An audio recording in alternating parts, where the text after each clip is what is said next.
Hi guys, it's Ted. Welcome back to Warthog Defense. Ukraine appears to be intensifying a campaign aimed at one of Russia's greatest vulnerabilities – logistics. While drone operators hunt Russian supply traffic near Horlivka, another coordinated strike has targeted critical infrastructure inside the occupied port of Mariupol, a key hub connecting Russia to Crimea and southern Ukraine. Together, these attacks suggest a broader effort to disrupt the land corridor through Mariupol and Berdyansk, complicating Russia's ability to move fuel, equipment and reinforcements. In this video, we'll examine how these strikes fit into Ukraine's wider strategy to isolate Russian forces in the south. For much of the war, discussions about southern Ukraine have focused on territory, troop numbers, and major offensives. But increasingly, the struggle is becoming one of logistics. Roads, railways, ports, fuel depots, and supply routes are emerging as some of the most important battlegrounds of the conflict.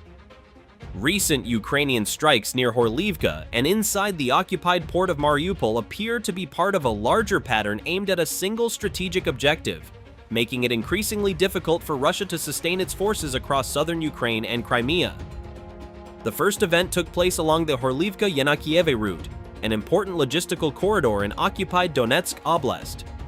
Ukrainian K-2 strike drone operators reportedly intensified attacks against Russian military traffic moving along the route. According to reports from the battlefield, Russian drivers quickly realized that the road itself had become dangerous. Vehicles carrying ammunition, fuel, supplies, and personnel faced constant observation and attack from Ukrainian drones. What happened next illustrates the growing challenge facing Russian logistics. Rather than continue using the main roadway, Russian drivers reportedly attempted to bypass the danger by driving through nearby fields and open terrain. Under normal circumstances, this might have complicated Ukrainian targeting efforts. Instead, Ukrainian drone operators adapted immediately.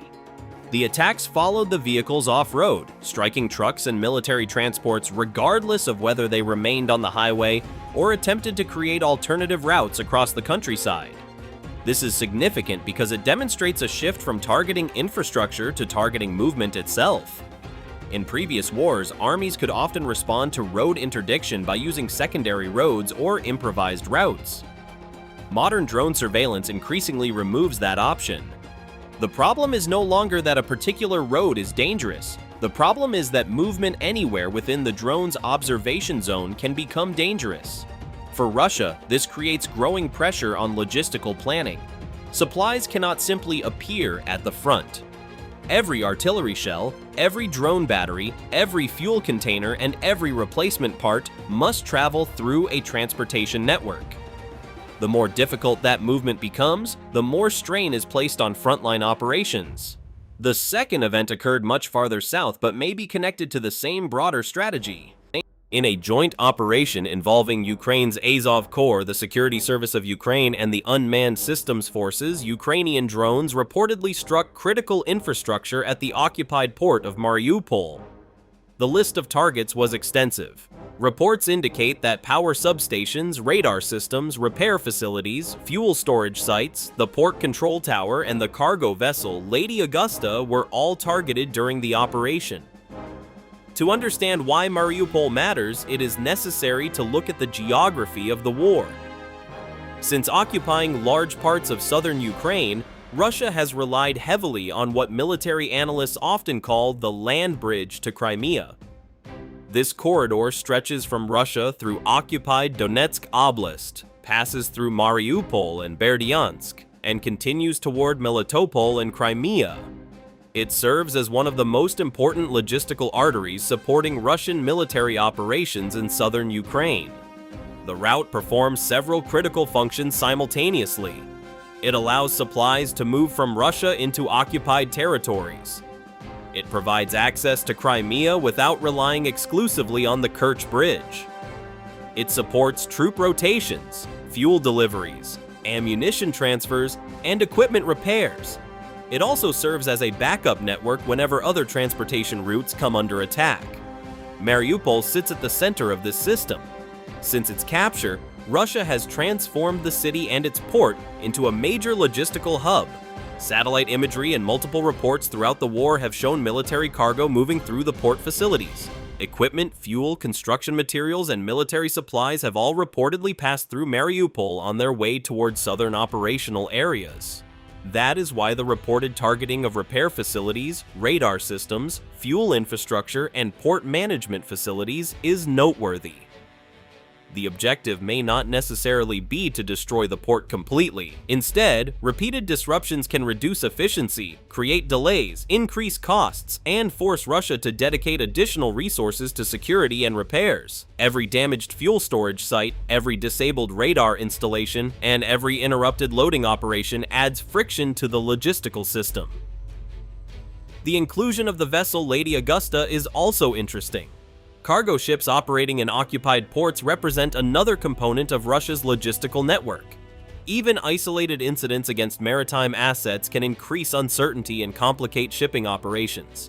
Viewed separately, the Horlivka strikes and the Mariupol operation might appear to be unrelated tactical actions occurring hundreds of kilometers apart. Viewed together, however, they reveal a common theme. Ukraine appears increasingly focused on attacking the connective tissue of Russia's military presence rather than simply engaging frontline combat units.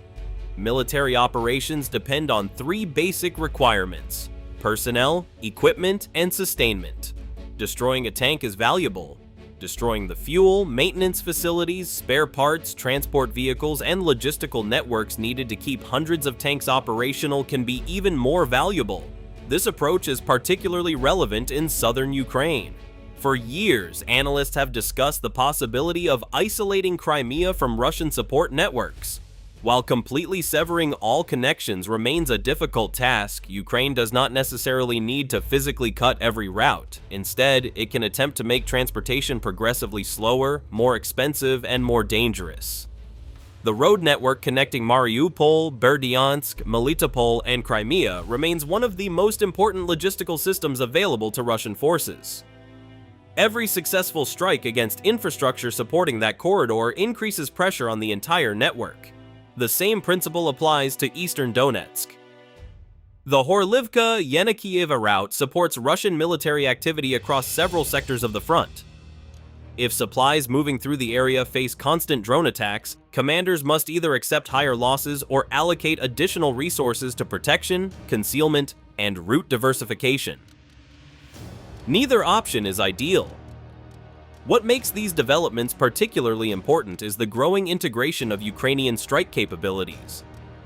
Drones are no longer operating as isolated tactical tools. They increasingly function as part of a broader campaign involving intelligence gathering, electronic warfare, long-range strikes, sabotage operations, and precision targeting. HIS allows Ukraine to attack logistical systems at multiple levels simultaneously. A truck may be destroyed near Horlivka. A fuel depot may be hit near the front. A port facility may be damaged in Mariupol. A refinery may be struck hundreds of kilometers away. Individually, each event creates limited disruption. Collectively, they can generate significant operational pressure. Russia still possesses substantial logistical capacity and continues to move large quantities of personnel and equipment throughout occupied territories. However, maintaining that capacity requires functioning transportation networks and secure supply corridors. The more often those corridors are targeted, the greater the burden placed on the entire system. As the war continues, the battle for southern Ukraine may increasingly depend not only on who controls territory, but on who can sustain forces across that territory.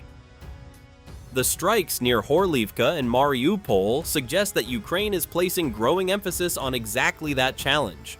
Rather than focusing exclusively on frontline engagements, Ukrainian forces appear increasingly determined to make every kilometer between Russia, Mariupol, Berdyansk, and Crimea a more difficult route for military supplies to travel. And in modern warfare, disrupting logistics can sometimes achieve effects that rival victories on the battlefield itself. Thanks for watching, and don't forget to subscribe. Also, if you want to support Warthog Defense, please become our member and get early access to new videos, exclusive members-only videos, and become administrator in comment section. The membership link is in the description. Rescues every day. We had a guy last week at 6 rescues in 6 days. he's doing the job every day.